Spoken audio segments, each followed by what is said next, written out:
kita akan hidungkan dari KPPK nomor 63.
Ucapkan pengakuan iman rasuli bersama-sama. Aku percaya. Aku percaya kepada Allah, Bapa yang Maha Kuasa, Khalik langit dan bumi, dan kepada Yesus Kristus, Anaknya yang tunggal Tuhan kita, yang dikandung daripada Roh Kudus, lahir dari anak darah Maria, yang menderita sengsara di bawah pemerintahan Pontius Pilatus, disalibkan, mati dan dikuburkan, turun ke dalam kerajaan maut. Pada hari yang ketiga, bangkit pula dari antara orang mati, naik ke surga, duduk di sebelah kanan Allah, Bapa yang Maha Kuasa. Dan dari sana, Dia akan datang untuk menghakimi orang yang hidup dan yang mati. Aku percaya kepada Roh Kudus, gereja yang kudus dan am, persekutuan Roh Kudus, pengampunan dosa, kebangkitan daging, dan hidup yang kekal. Amin. Mari kita berdoa.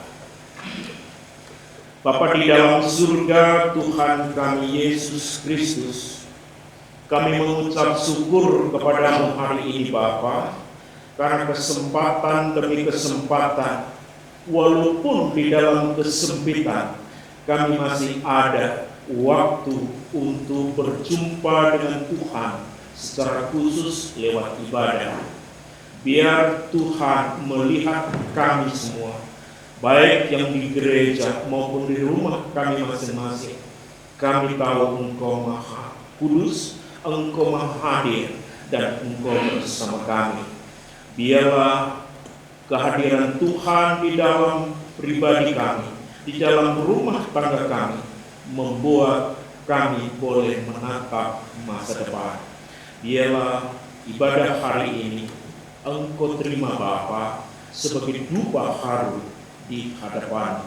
Di dalam nama Tuhan Yesus kami berdoa. Amin. Jemaat yang dikasihi oleh Tuhan Yesus Kristus, sebelum kita membaca firman Allah dan merenungkannya, kita sekali lagi menyanyi dari KPPK nomor 199.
Firman-Nya kita akan baca. Saya akan baca dari Roma pasal 5 ayat 1 sampai 11. Roma pasal 5 ayat 1 sampai 11. Demikian sabda Tuhan. Sebab itu, jika yang dibenarkan karena iman, kita hidup dalam damai sejahtera dengan Allah oleh karena Tuhan kita Yesus Kristus. Oleh Dia kita juga telah jalan masuk ke iman, oleh iman kepada kasih karunia ini. Di dalam kasih karunia ini kita berdiri dan kita bermegah dalam pengharapan akan menerima kemuliaan Allah. Dan bukan hanya itu saja, kita malah bermegah juga dalam kesengsaraan kita. Karena kita tahu bahwa kesengsaraan itu menimbulkan ketekunan, dan ketekunan menimbulkan tahan uji, dan tahan uji menimbulkan pengharapan. Dan pengharapan tidak mengecewakan, karena kasih Allah telah dicurahkan di dalam hati kita oleh Roh Kudus yang telah dikaruniakan kepada kita. Karena waktu kita masih lemah, Kristus telah mati untuk kita, orang-orang durhaka pada waktu yang ditentukan oleh Allah. Sebab tidak mudah seorang mau mati untuk orang benar, tetapi mungkin untuk orang baik ada orang yang berani mati. Akan tetapi Allah menunjukkan kasih-Nya kepada kita oleh karena Kristus telah mati untuk kita ketika kita masih berdosa. Lebih-lebih karena kita sekarang ini telah dibenarkan oleh darah-Nya, kita pasti akan diselamatkan dari murka Allah. Sebab jikalau kita ketika masih seteru diperdamaikan dengan Allah oleh kematian anaknya, lebih-lebih kita yang sekarang telah diperdamaikan pasti akan diselamatkan oleh hidupnya. Dan bukan hanya itu saja, kita malah bermegah dalam Allah oleh Yesus Kristus Tuhan kita, sebab oleh Dia kita telah menerima pendamaian itu. Berbahagialah kita semua yang masih diberi kesempatan oleh Allah membaca, merenungkan, dan mempercayai sabdanya. Bapak Ibu jemaat yang dikasihi oleh Tuhan kita Yesus Kristus, hari ini kita akan melihat satu tema, yaitu hidup di dalam pengharapan. Kalau kita melihat Roma pasal 4 sebelum yang saya baca tadi, di sana dengan panjang lebar dibicarakan atau diwartakan tentang Abraham. Dari pasal itu akhirnya kita bisa mengambil satu hikmah dan menjawab satu pertanyaan yang mungkin selama ini kita pikirkan, yaitu mengapa Abraham disebut bapa orang beriman. Mungkin selama ini kita bertanya seperti itu, mengapa hanya Abraham yang disebut sebagai bapa orang beriman? Di dalam pasal 4 ini secara keseluruhan, kalau kita terus telusuri, kita akan mendapatkan satu jawaban yang pasti, yaitu kenapa Abraham disebut bapa orang beriman? Karena Abraham mempunyai keyakinan akan Allah yang hidup, yang berprakarsa, dan yang bertindak. Allah yang terus bercampur tangan dengan hidup manusia, dan yang dengan pasti akan menepati janji-janjinya. Inilah yang dipegang oleh Abraham.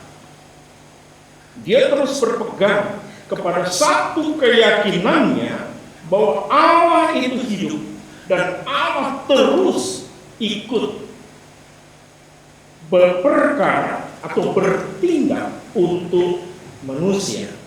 Itulah sebabnya kalau kita melihat satu kenyataan di dalam hidup Abraham, kita melihat bahwa Abraham akhirnya memiliki pengharapan yang tidak pernah pudar. Walaupun dia harus berjalan di tengah-tengah kehidupan yang sangat sulit. Itu yang pertama. Yang kedua, saya melihat bahwa Abraham tak pernah putus asa meskipun harus berjalan di jalan yang berkabut tebal. Dan itu bisa kita melihat apa yang terjadi di dalam kehidupan Abraham ketika dia mentaati firman Allah yang mengatakan, Abraham tinggalkan tanah leluhurnya, keluarga, dan pergi. Dia nggak tahu harus pergi kemana, tapi dia yakin bahwa Allah tidak pernah salah. Itulah sebabnya dia suruh pergi. Dan akhirnya dia mendapat satu janji, tanah perjanjian. Walaupun itu harus dia dapatkan dengan satu hal yang sangat sulit dan rumit. Itulah sebabnya di dalam kitab Kejadian 15 ayat 6, di sana firman Allah mengatakan demikian. Lalu percayalah Abraham kepada Tuhan, dan Tuhan memperhitungkan hal itu kepadanya sebagai kebenaran. Jadi, saya bisa mengambil satu kesimpulan bahwa pengharapan Abraham dasarnya adalah hanya kepada iman kepada Allah. Itu dasar pengharapannya. Nah, kemudian, kalau kita terus ke pasal 5, kitab Roma yang tadi saya baca ayat 1 sampai 11 dan bahkan seterusnya, saya boleh mengatakan bahwa ini adalah nyanyian sukacita Paulus. Bahkan juga nyanyian sukacita untuk semua orang percaya. Karena apa? Karena lewat kematian dan kebangkitan Tuhan kita Yesus Kristus, kita mendapat satu jaminan hubungan yang baru dengan Tuhan. Jaminan itulah yang harus kita pegang dan yang membuahkan pengharapan di dalam hidup kita. Pertanyaannya adalah, seberapa jauh atau seberapa pentingkah manusia itu mempunyai pengharapan?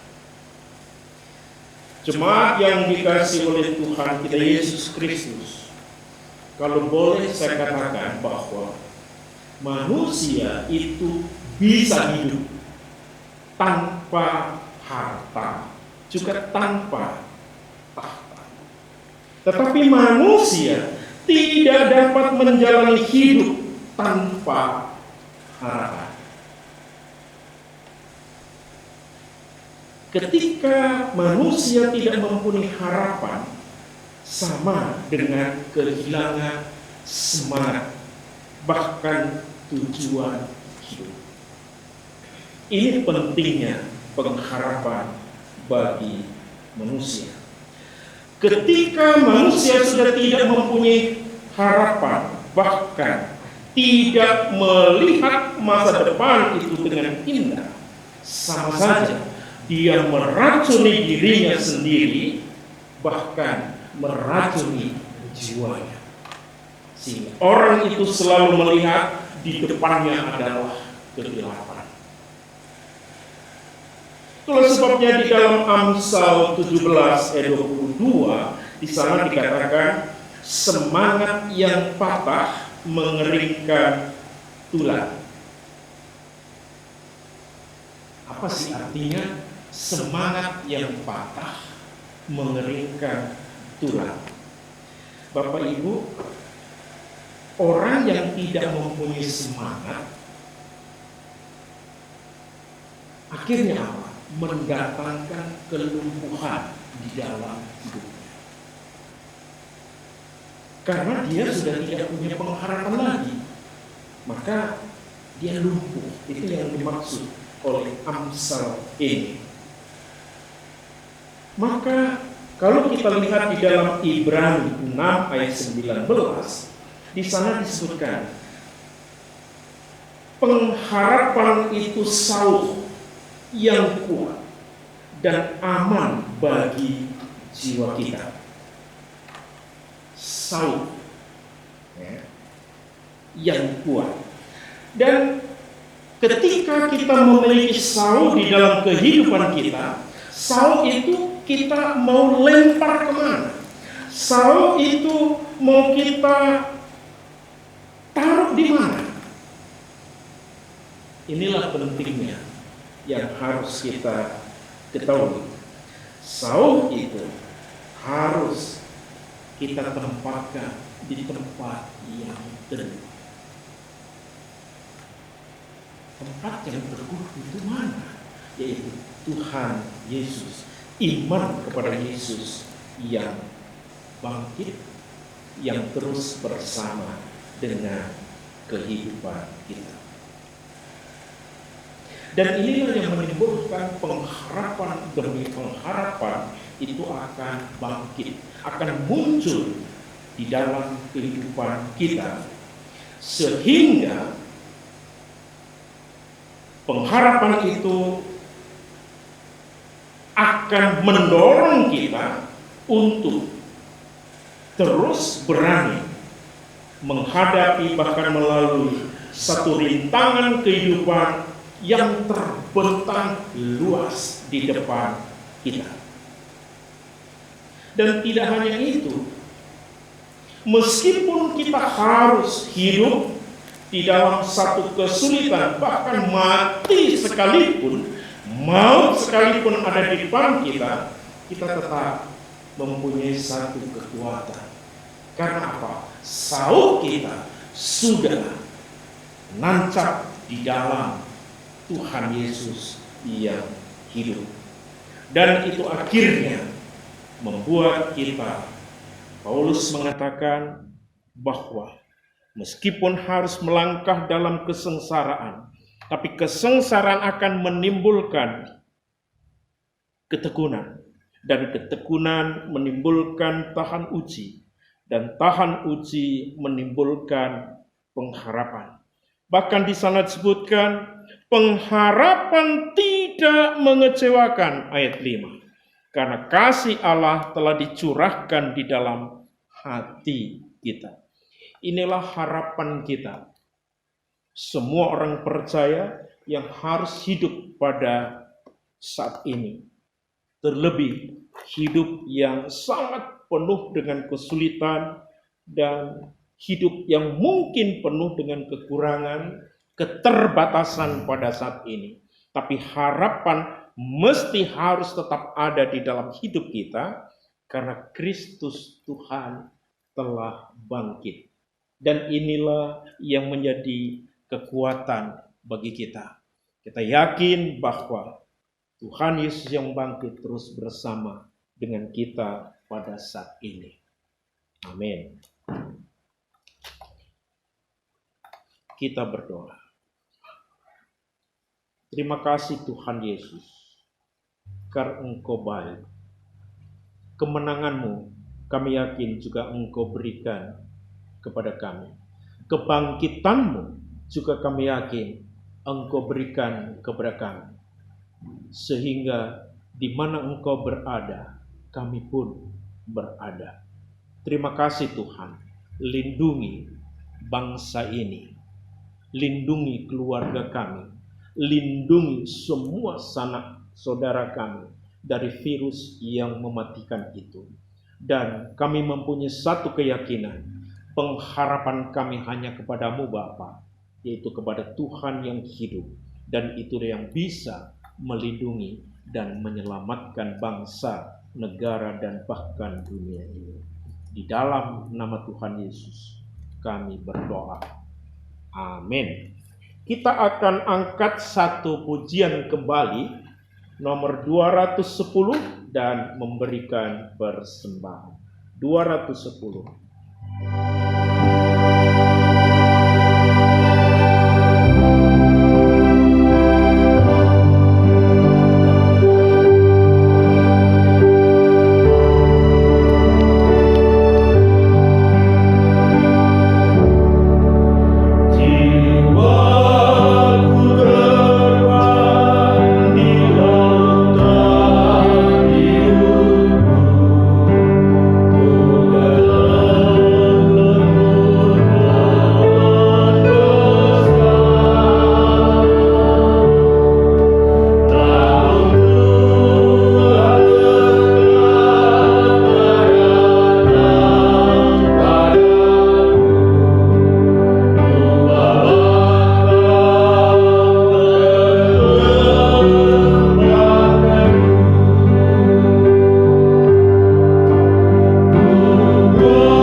Sebelumnya kita tutup ibadah pada hari ini, kita berdoa, doa Bapa kami bersama-sama. Bapa kami yang di surga, dikuduskanlah namamu, datanglah kerajaanmu, jadilah kehendak-Mu di bumi seperti di surga. Berikanlah kami pada hari ini makanan kami yang secukupnya, dan ampunilah kami akan kesalahan kami, seperti kami juga mengampuni orang yang bersalah kepada kami. Dan janganlah membawa kami ke dalam pencobaan, tapi lepaskanlah daripada yang jahat. Karena Engkaulah yang punya kerajaan dan kuasa dan kemuliaan sampai selama-lamanya. Amin. Kita akan menerima berkat Tuhan. Anugerah Tuhan kita Yesus Kristus yang melampaui segala akal manusia, kiranya diberikan kepada kita hari ini. Kasih karunia yang begitu melimpah dari Allah Bapa dicurahkan kepada kita hari ini.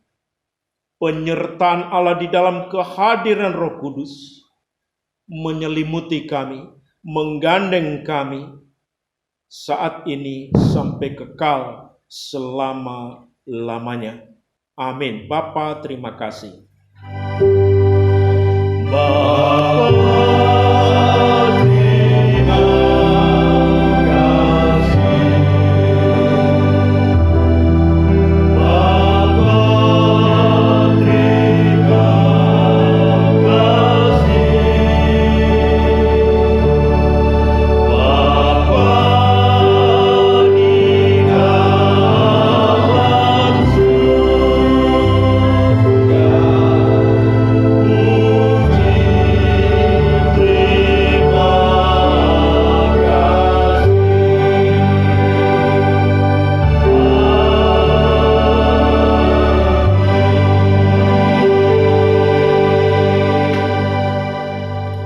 Amin. Tuhan Yesus memberkati.